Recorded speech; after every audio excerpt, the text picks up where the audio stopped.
Yan. Ginawa po siya noong 2015. 1 year po ito nag-close. Pagka 2016, no-open na siya sa public para yun, bago na, mayroon ng monument to discipline, may CCTV ng mga area. Tapos dito naman, makita natin yung lottery ticket ni Rizal. Yan, 97364 digit numbers. Yan, ito naman yung mga original na gamit ni Rizal.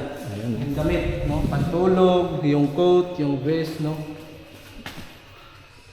Yan, malaki lang yung pantulog para presko.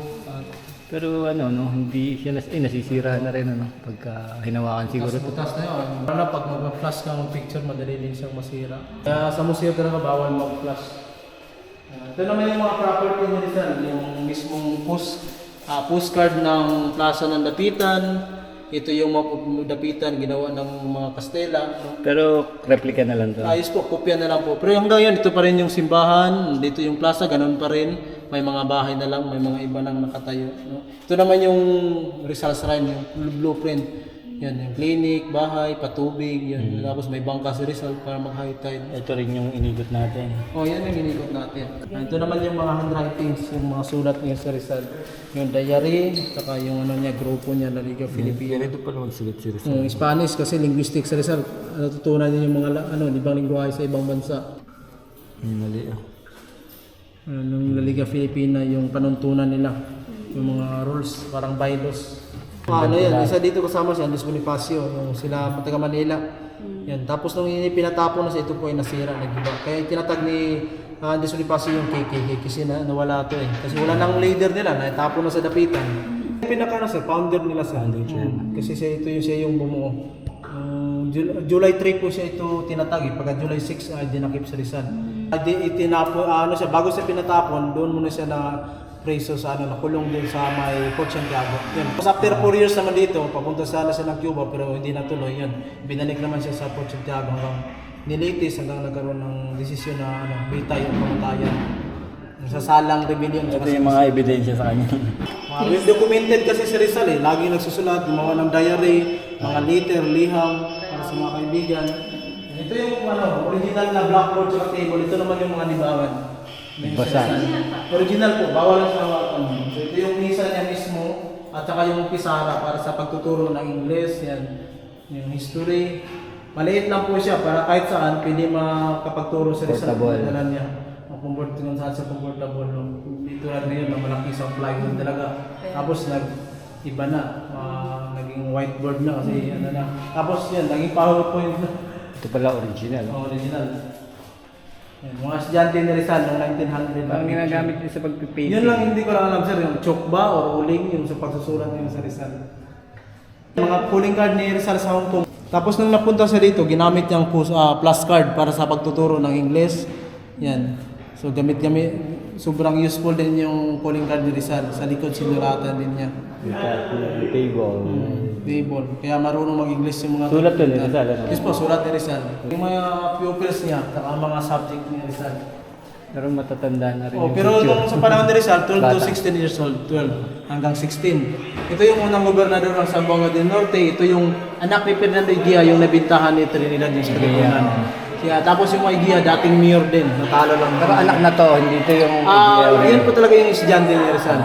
Bali si Crisostomo Eguia, siya yung nabintahan sa kapatid ni Rizal, si Trinidad. Yan, ito sila lahat, 24, all boys, no? Ito pa na yung mga estudyante.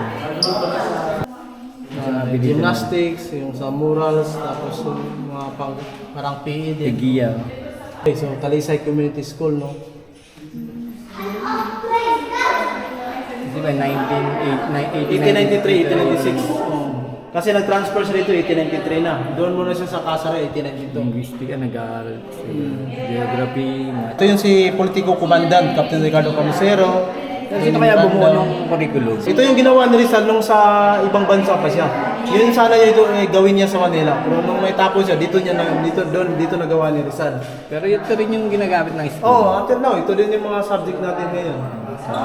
Yun yung si Rizal. Akala kasi ng ibang mga katulad nila Marcelo Del Pilar na tinutugi si Rizal eh. Sabi, ano ka lang dyan relax ka lang ba? Hindi na alam na inaral ni Rizal yung kultura, lingwahe, ano yung sistema para dito niya sa Pilipinas ma-apply. Pero wala eh. Na pa rin, nakuha. Ayan, ano yan? Tula? Hindi po. Ito yung history. Pagiging guro ni Rizal. Talisay, yung pag-comunidad, isa English.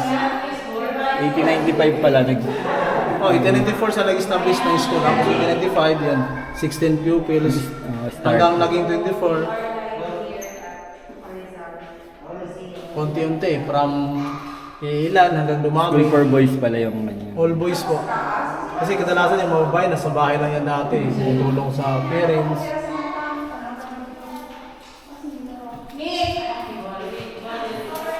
Ito naman yung mga friendly debate. So si Rizal lagi siyang kinakonvince ng mga Kastila, yung mga Fraile, ng mga Jesuits. Kasi alam nila si Rizal is galing sa simbahan, galing sa Ateneo, na mga kadalasan mga Jesuits. Yan, kaya pinupuntahan siya dito, pinapadala ng mga sulat para manumbalik sa Katolisismo. Kasi dati ano po ay ano po ni Rizal parang tinutulig siya ni Rizal yung Katolisismo. Yan. Ito yung mga debate, ito yung mga handwritings ni Jose Rizal. Yan, ito naman sobra klaro dito. Ang ganda ng pagkakasulat. Ano? Ito naman yung Yung paggawa formal letter, maganda siyang ginagandahan talaga. Siyempre, yung pinadala mo, hindi basta-basta may posisyon Gagamitin mo yung pen. Tapos fountain pen pa lang. Tapos yun naman yung paggawa niya na sa patubig.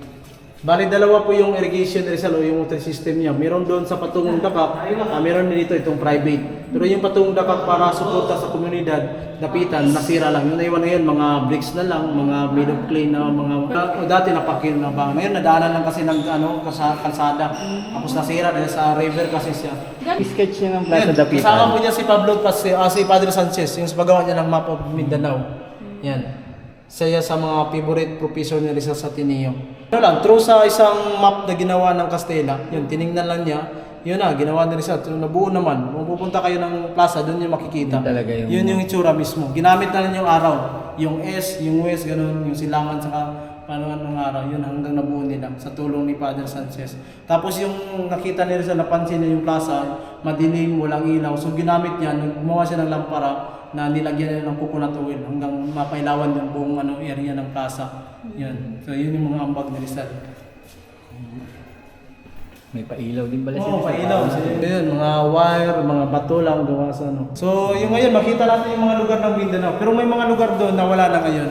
Kasi naiba na yung mga product niyo si Rizal, mga crops na itinatanim. Yung sinabi kong ginawa niyang sakahan, yun, ang bilhin niya. Pero pinature na lang siya. Yes po, ito ay mga replika na lang. Ito yung si Mariano Hamoy. Kaya may Balay Hamoy Museum din ngayon. Mismong fourth generation, sila yung mismong nagbabantay, nagmayari. Yan.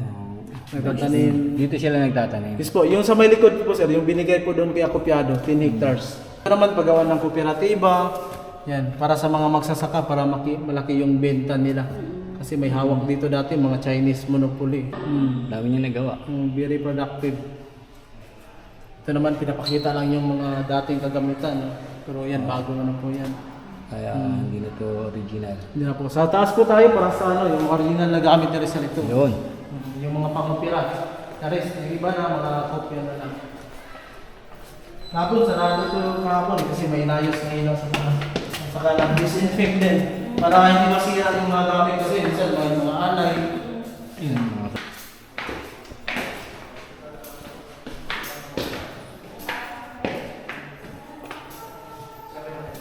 Ito na yung original na gamit ni Rizal. Yung mga pangopera niya.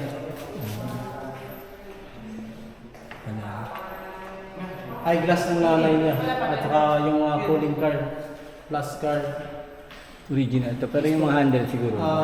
Original pa rin sir. Made of ano po yan sir. Ivory. Ivory. Hindi basta-basta masisira yan. Kumikinis pa lalo amang tumatagal. Hindi kasi siya kahoy. Galing pa yan ng Hong Kong. Hanggang madala ni Rizal dito sa Manila, Dapitan. Original na mga opera. Ito lang po yung original sa taas. The rest, mga kopya, mga replica na Ay, lang. yung painting. Donated na po yan sir. Galing sa Caltex Philippines. Yun yung pakopya niya dito sa Dapitan. Kaya mas lalong naging tanya o sikat si Rizal dito. May medical mission pala si Rizal. Oo, halos araw-araw. Yung pupunta sa mga pangbayan. Tapos yung rekomenda niya, mga ano lang, mga herbal, na ano lang mga medisina. Tapos naging botanist din si Rizal. May nanisabi sa halaman, yung bakawan. Ginagamit niyang glue, no? Isang formula, nagagawa siya ng isang glue. Nagulat naman. Ito yung parang paggawa. Oh, tapos, yun, mga love letter si Josephine Draken para kay Rizal. English kasi Irish si Josephine Draken. Dulce. Yan, dito naman yung tula na para kay Josephine, yung sulat niya para sa nanay, sumulat din si Rizal kay Chudora na tanggapin nila si Josephine Draken kasi matagal doon sila eh. Nung nagsumpaan sila sa may bato na Hugis Puso, with mother consent yun. Walang pare, ano lang, direct to God, silang dalawa lang. So ito yung ano nila, so dear Jose Rizal, my darling love, yung para kay Jose Rizal. Sulat ni Josephine Draken, may pirma pa sa till death. Oo, ito yung pirma. Yung pirma naman na siya, ganito lang, simple. Kaya madadaling ma-forge eh. Ibang mga gamit, makukuha talaga, madali. Kaya sulat mo na. Jose Rizal lang talaga. Yan, yung mga history, kasaysayan ng Josephine Draken. Ito naman, Ito po yung mga hayop na makita natin sa kagubatan dito, sir. Ito naman yung mga animals na na-discover ni Rizal. At kalaunan, ipinangalan sa kanya, Draco Rizali. At dito na may Racophoros Rizali. Yan.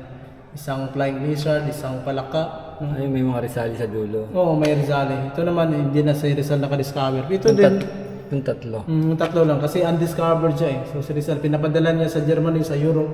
Yan, hanggang until now, yan pa rin sa science book mo. Yan, pagiging mangingisda. Lahat na ata ng ano. Lahat lahat na yung yata. mambag ni Rizal dito sa Lahat 4 na years. yata ng Jack of all trades yun si Jack of Rizal. all trades. Ito naman yung mga tula na ginawa ni Rizal. Marami-rami yung mga tula na ginawa niya dito. Yan, yung bagong taon, yung binigay niya kay Captain Ricardo Carnicero, yun, marami siyang parang mga parangal, no? Talisay Him, ito yung mga kinakanta dati ng mga estudyante ni Rizal. Wala na nakakanta. parang school hymn nila to. Oh, school hymn. Yung, Alma Mater song. parang sa ano, university hymn. Yan. Wala sa dapitan ng baybay ng buhangin. Ito naman yung bago siya umalis, sumulat siya ng isang tula, Song of the Traveler. Pero originally ito po ay sulat na sa Spanish language. Spanish lang. Translation na lang po yan. Kasi 22 languages, Arabic, Chinese, Mandarin ako yung... So nung panahon nung nagtuturo si Rizal, mostly Spanish yung... Spanish ako. Iba-ibang lingwahe po siya, tinuturo niya. Pero kasi karamihan English talaga. Yan, kasi international language siya. awit ng Manlalakbay. Sa original na script niya is Canto del Viajero. Viajero means traveler. Biyahe. Pero paano yung awit niya? Pwede. Yung hymn niya, naririnig pa rin yun. Wala na po, sir. Hindi na alam. Ako hindi ko na rin alam eh. Kahit yung lahi ng kanyang mga estudyante, wala na rin. Kasi kung awit siya, may tono siya nung in-apply. Kaya lang walang recording dati, no? Wala po. Wala rin iniwan na mga nota o mga... Kaya nga, kung may nota sana.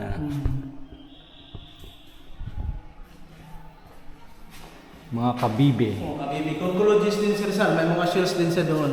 Mga kinokollect niya. Yan, pagiging concologist. Sigap niyang kilalanin ng bawat kabibe. So kahit kaya sa lugar, ano yung mga koleksyon niya. Tsaka naging archaeologist din si Rizal. May nangahukay din siya ng mga kagamitan ng mga Pilipino. Ito naman. Ito po yung mga replika na lang, sir. Ang original na sa museo ngayon ng Germany sa Dresden. Pero nahukay niya ito. Yes po, yung mismong mga ganyan itsura sa tulong na rin ni Father Sanchez, no? Mga pangkastila siguro. Pangkastila. Ito po, hindi po sir, mga katutubo po, katulad ng mga Ipugaw. Ay, oo. Hindi naman mga Muslim, pero ito po gamit ng mga katutubo. So tulad ng mga Subanon tribe. Marami kasi dito sa Zamboanga Peninsula, sa region ng mga Subanin. Ito yung Pero nasa na yung mga original? nasa Germany po sir. Doon kasi niya pinapadala until now na naiwan ngayon doon. Yan, ito yung mismong itsura ng original. So nasa Germany ito mga ito. Ang mahal na siguro nito ngayon. Oh, Ito naman yung sinasabi Oo, mo yung pinangalan sa ano, kanya. natural study nga rin siya, scientific activities, yung mga pinapangalan sa kanya ng mga hayop, insekto. Ayan. May drawing pa siya sa isda ng lapitan. Ito ganito Yes yun. po, kopya ng drawing ni Rizal. So, accurate naman siya kita sa picture mismo. Dinrawing talaga niya. No? May makukuha siya dati habang nakaano siya sa mga boulevard. So, makita niya yung mga So magaling din mag-drawing si Rizal. Oh, magaling. Sculpture. Meron din siya mga ginawang sculpture dito sir. Sa nanay niya, di ba meron siya? Yes po, ialala na yung mga Virgin Mary sa Malaguna. Ito naman yung pagiging concologist niyo sa Rizal. Nagko-collect siya ng mga shells. So ito yung mga replika na din po. Nang kinalak niya na siya. Ito yung mga kaibigan niya sa kaibigan Germany. nila. Sa Europe. Si Dalop Nier, ito yung pinapadala ni Rizal sa mga kagamitan. Kaya naiwan ngayon sa Germany. Si Rizal yung pinaka-head. Yan. Gawain. Ito yung mga tao dito sir, ito yung mga, sila yung nagmayari sa mga gamit. Ito yung mga Sumanong Drive. Yung nakakuha ng gamit. So Pero kasi hindi na sila nag-exist ngayon. marami pa rin po yan sir, pero hindi na sila kasi civilized na eh. Civilized. Oo, Mga lahi na lang. malahin nila. Anthropology. Ako, galing ako ganitong lahi po sir. Ayun, 100% po sir. Ay. Mother at saka father ko, yan. So hindi lang halata, kasi iba na yun. Modern na eh. Oo. Ito, sculpture ni Rizal. Sculpture ng Rizal. Pinadala niya. Ito po yung mga replica na lang, yung original nasa National Museum. Ito, parang familiar nga. Oh, ito yung kinain ng buhaya, yung aso, tutaan yung sa Rizal. Kasi marami pa tong buhaya dati, yung mismong area kasi malapit sa Maynila, sa mismong parang Mars, no? May mga tubigan. Pero yung iba kasing nakikita ko pa sa mga auction na Rizal, ano yun? Pwede hindi bawal ibenta. Di ba May iba auction po dito sir, yung baboy ramo, 15 million. 15 million. Oh, Auction din Oh, pala. ito, na-auction. no? Replica. Oo, kasi Ito yung parang replica. nakita ko to sa TV. Ito yung 15 million, no? Na-auction, 15 million siya. Oo, kasi mahal ang gamit ni Rizal eh. No? Pero the rest, marami to sa National Museum. Ito lang mag-iisang na-auction. Yung baboy. Oo, kasi. Pag pinayagan ng commission. Ay, nag-alarm. Teka.